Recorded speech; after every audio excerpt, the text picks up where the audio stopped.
কলকাতার বুকে টিকে থাকতে কল সেন্টারে চাকরি, মাত্র 5 মাসের প্রেমে বিয়ে। ফুলকির খলনায়ক রুদ্র, এনাকে চেনেন? থিয়েটার করতে করতে ধারাবাহিকে অভিনয়, ব্যাক টু ব্যাক সিরিয়ালে খলনায়ক। কেনই বা পজিটিভ চরিত্রে সুদীপকে দেখা যায় না? মফস্বল থেকে টলিউডে আসা, কেমন ছিল স্ট্রাগল পিরিয়ডটা? মফস্বলের ছেলে, বড় হওয়া চুঁচুড়ায়। ছোট থেকেই ইচ্ছে ছিল অভিনয় করবেন।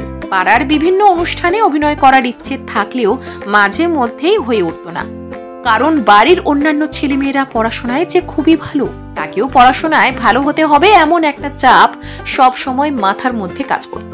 ভূগোল নিয়ে যখন মাস্টার্স করছেন ততদিনে সুদীপ বুঝে গিয়েছেন তিনি অভিনয়ই পারবেন। পড়াশোনায় তিনি অবশ্যই ভালো, কিন্তু অভিনয়ের প্রতি আলাদা একটা টান কাজ করত। বাড়িতে জানিয়ে দেন পড়াশোনাটা কমপ্লিট করবেন, কিন্তু তারপর থিয়েটার করবেন। চলে আসেন কলকাতায়।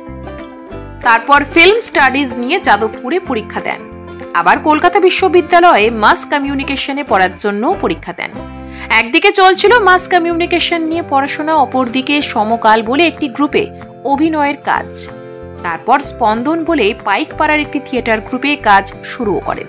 শুরু হয়ে গেল অভিনয়ের জার্নি। দেখতে দেখতে ইন্ডাস্ট্রিতে আছেন প্রায় 15 বছর।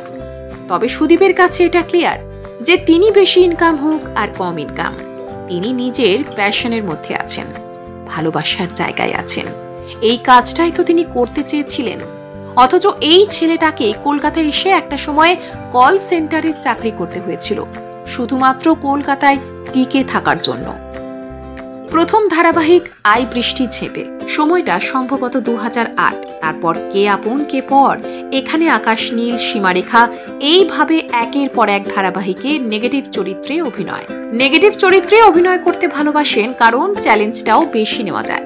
একটা সময় ভেবেছিলেন যে লাইফে অনেকগুলো জীবনে বাঁচবেন, সেই ইচ্ছেও পূরণ হয়েছে। কখনো ডাক্তার হয়েছেন, আবার কখনো পুলিশ, কখনো বা রাজনীতিবিদ। সুদীপ বাস্তবে অনেকটাই ফিল্মি টাইপের মানুষ। জীবন সঙ্গিনী অনিন্দিতা রায়চৌধুরী, তিনিও অভিনয় দুনিয়ার সঙ্গেই যুক্ত। এখন সংসারে এসেছে নতুন সদস্য, সন্তানকে নিয়ে সুখের সংসার। এখন সুদীপকে ফুলকিতে দেখছেন। এছাড়াও শুরু হয়েছে রানী ভবানী ধারাবাহিক, মারকাটারি অভিনয়। সুদীপের এন্ট্রি মানেই পর্দায় টান টান ভাব। অভিনেতাকে 10-এ কত দেবেন লিখে জানান কমেন্টে।